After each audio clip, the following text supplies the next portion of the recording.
Good evening, and welcome to What's Your Story? Tonight's episode is Getting Help, Getting Better, Giving Back. Few families have escaped the physical and emotional scars caused by poverty, alcohol, drug addiction, mental illness, incarceration, and a host of other social and political issues. The good news is that there are visionary, successful, and committed organizations that have a proven record of not only helping people overcome their struggles, but they help them reclaim their lives and their sense of self-worth. Chrysalis Center is one such organization. Its Chief Development Officer, Mary Ellen Shuckero, is here tonight to give us an insight into this thriving and vibrant community organization. Welcome to the show, Mary Ellen. Thank you, Jim. Happy to be here. Thank you for coming out today. Before we get to the wonderful work that Chrysalis is performing in and around our communities, tell us about your background, experience, and training, please. I think our audience would want to know that. Be happy. I don't usually do that. Okay. I am a master's level in human service administration.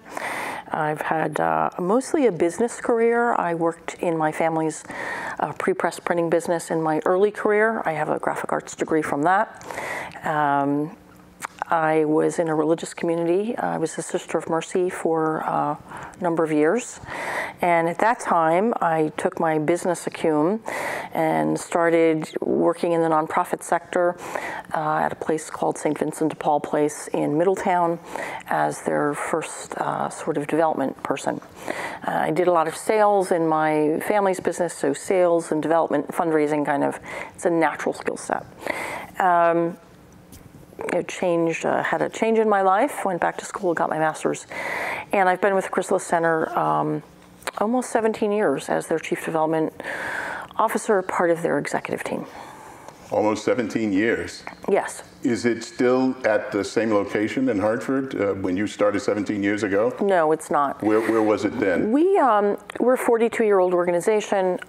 It dates back to the 50s, does it? No, it's 1975. It was 75, okay. Yes. Why did I read 54 somewhere? Well, what really birthed Chrysalis Center, and Chrysalis is the stage of the butterfly, so that's why I call it a birth. Okay.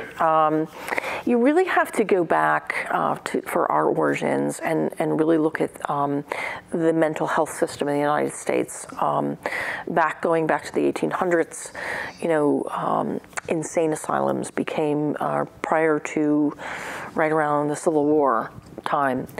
So if you go back to Connecticut Valley Hospital dates back to the 1800s, where people with mental health diagnoses were basically institutionalized. Fast forward, turn of the century into the 1930s, the 40s, the 50s, 1960s, 50s and 60s, drug therapy made great strides in managing mental health systems. So in the late 60s, 70s, state mental health hospitals were being downsized, where people could live in their community with the right psychiatric support, the right community support, the right medication support, to not have to live their lives in an institution. So Chrysalis Center was born out of the downsizing of Connecticut Valley Hospital, Norwich State Hospital, Fairfield Hills Hospital. So in around late 70s or mid 70s, Norwich Hospital closed. Yes. CVH was greatly downsized, and shortly there, around that time, also thereafter, Fairfield Hills in downstate closed. Yes. Many people, rather than be placed back to their hometowns where they came from, were somewhat placed back into cities, and so Norwich State Hospital received a number of people into the Hartford area. Some of those folks, they were given, got apartments, they had psychiatric support, and many of them got together for what you would call friendship and peer support. Mm-hmm. And they met at a Farmington Avenue in Hartford church basement that had a green door. And so they called themselves the Greater Hartford Social Club Green Door. That was very important, but it was really the Greater Hartford Social Club. Fast forward to 1975, our first CEO and kind of spearheaded, I think, and created a 501c3 and got some state funding from the Department of Mental Health to start a social club with some case management support to help these individuals that were coming out of state hospitals to really live in a community, but get the right case management. When I say case management, that's someone to help them navigate living in an apartment, staying connecting to your healthcare and mental health care providers, and becoming as productive as you can. And the goal was not to become institutionalized again.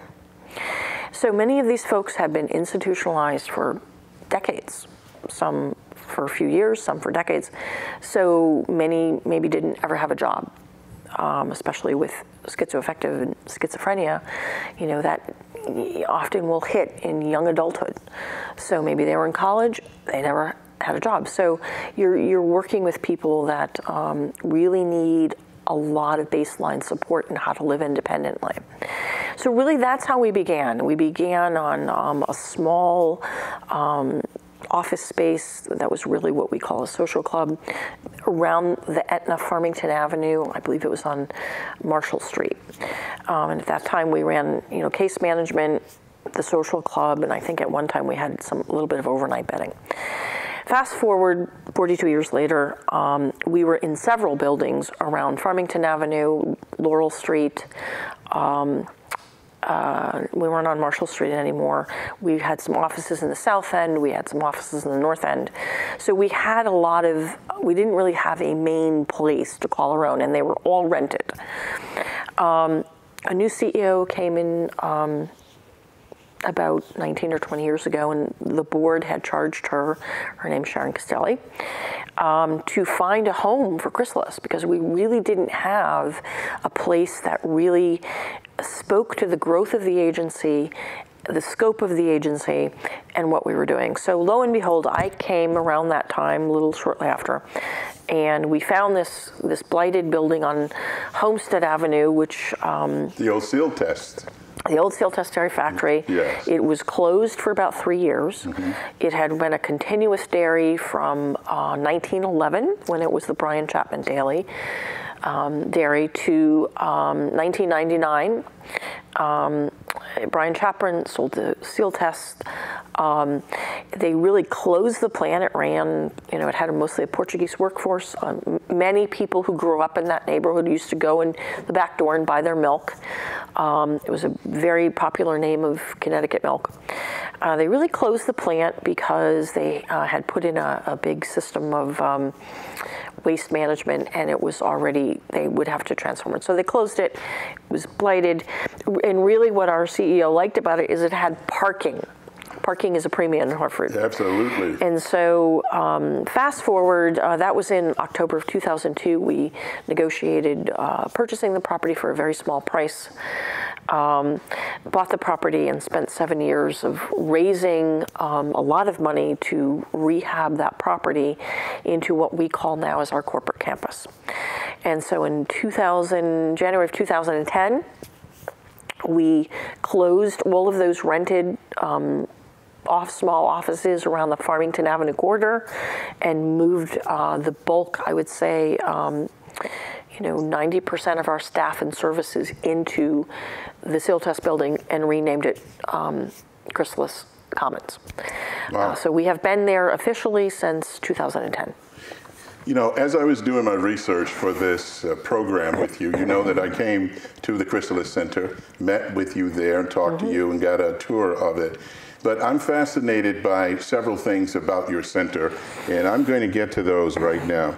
At Chrysalis Center, your documentation says you value the following: human potential. What does that mean to you, human potential? What does that mean? You value that. As an organization. As an organization, what does that mean? Human potential means that the work that we do, and our mission statement is very bold for an organization. We say that we transform lives. So when you say human potential, and that's our value, we tie transforming lives to human potential. And human potential means that we hope that every person in our care for services, whether it's for mental health, supportive housing, recovery services, our Fresh Place Food Pantry, we hope that by working with us, working with our staff, with our volunteers, with our commitment, that A, you reach the highest human potential for you and your goals that you seek to be, for your being. It's not that we impose what we think is human potential on you. Yes. We work with you in partnership to ask you, what is your best self?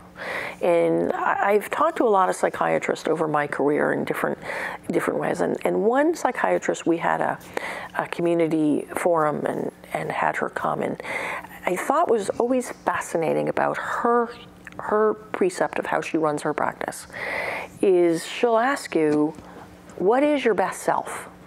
What do you want your best self to be? Mm-hmm. So when I think of human potential, and I think of that really bold statement in our mission statement and say, we say we transform people's lives. How do you do that? You do that by asking that person in your care, one person at a time that you care for, what do you want to be? Not what we want you to be. And so that's what human potential is. You also say in your material, after human potential is choice. Mm-hmm. As an organization, choice. What does that mean for our viewing audience tonight? What choices? When you work with people that have struggled all their lives, either with mental illness, addictions, incarceration, hunger, poverty, which in many facets of life, poverty drives a lot of things. When you're really in poverty or struggling with mental illness or struggling that you've committed a crime, you've served your time, you're coming back to your community, you have only the clothes on your back. Choice is not one thing you think about. You don't think about choice when you're hungry. You don't think about choice when you don't have a job or a place to live, or you're in an episodic mental health crisis. Yes. You don't feel you have a lot of choices. What you're thinking about is you need to grab onto something. I need to get food. I need to get a place to live, a place to sleep. Never mind a place to sleep tonight, right? I need help helping my mind quiet down. So choice for us is that we feel that our people that come to us to be served have a choice to come to us. They don't have to come to us. They could come to us. They could go to another provider. They have a choice in saying for themselves, I want to come to Chrysalis Center to receive services. That's what choice is. You also talk about integrity. What does that mean? Tell us what integrity is from your organization's standpoint insofar as the population you serve. Integrity starts at the top of any organization, in my opinion. So if you look at the leaders, and we are a female executive team, not by choice. I was just going to say, was that by choice, design, or no. You just happen to have the best people? We always try to hire the best qualified people, and right now it happens to be a women-led team, which is different. But integrity starts at the top. Excuse me. Why is a woman-led team different than a mixed male and female? It's different. It would be different if it was an all-male-led team or a mixed team. Okay. So I think integrity in any organization starts with leadership. At the top. And I think you could talk to any one of our 5 executive leaders who happen to be women, just saying, and you will find we all do different things. We have very defined roles within the organization. One is finance. We have 2 chief program officers that run services. Myself, who has been the fundraiser in particular, but recently I've moved over more to facilities management and housing development, or our CEO. And the first thing you will find in working with any of those leaders is that integrity, transparency, And what I always say in a very common way is do the right thing. And doing the right thing isn't always the easiest thing. And so it starts at the top. We inspire integrity in all of our employees, whether you're sweeping the floor or you're a contracted company to come in and work with us. We expect you to do your work with integrity. To the case managers that do direct care staff, that you deliver your care with integrity and honesty and transparency, and that you're accountable.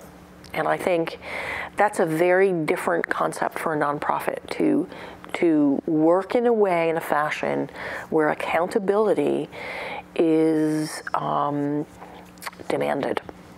And we expect that. And so integrity is how we provide those services, but it starts as a corporate culture. You also have diversity in your handout as part of your how you run your organization. You just talked about an largely all female executive staff. Is that what you said? And what is the diversity to you? Is it diversity of the client pool, or what? Yeah, okay, please just elaborate on that a bit, please. Diversity is in our employees. So we have a very diverse culturally, sexually, ideology and religion. We are a very inclusive employer. Why do you think that's important, Mary Ellen? Because we work with a very diverse client base, and I think you have to be able to relate on all of those levels. So we feel very strongly that a culturally diverse workforce is more inclusionary in the complex, diverse world we find ourselves.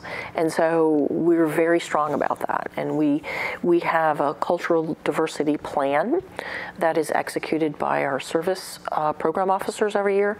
We do a lot of cultural diversity and sensitivity training around ethnicity, gender, cultural mores, cultural awareness, and things cultural like awareness. So that's a very much, not only do we hire a culturally diverse staff, but we kind of layer that into our operations. Wow. You also have change in here. Yes. What is that all about, Mary Ellen? The world we live in today is different than the world Chrysalis started in 42 years ago. Change is inevitable. Change is not to be feared. Change can be healthy, and change is the world we live in. And I think the aspect of 24-hour, news cycles we live in a rapidly changing world, and so we embrace change rather than fear change. And I think it's a core for us, because to work for Chrysalis, you have to be comfortable with that. And not change for change's sake. Change that we have to respond. The clients of today, the people we serve today, are different than the clients Chrysalis probably served 20 years ago. The circumstances are different. The world is different. Our communities are different. And so if we don't embrace change on a systemic level in our organization, then we can't be systemically relevant to the people that we are espousing to serve. How about communication and dialogue? How essential is that, and what do you mean by that? Communication and dialogue, I think, is where companies get in trouble, both public relation-wise and internally. And we sort of have a motto amongst our leadership team: in a crisis, you over-communicate. Communicate, communicate, communicate. Make sure everybody knows what's happening. Be as honest as you can, be as honest and forthcoming at all times that you can be, given that we have HIPAA regulations. But communication in an organization at every level is critical. And I've done some organizational consulting as part of my degree program, and you will find that most organizations you talk to, any staff, one of the top pet peeves usually is communication. Communication from their supervisor, communication from their board, communication to the public. So we put that before us, and we don't always get it right, but we get it right a lot of the time. Dialogue is a little bit different.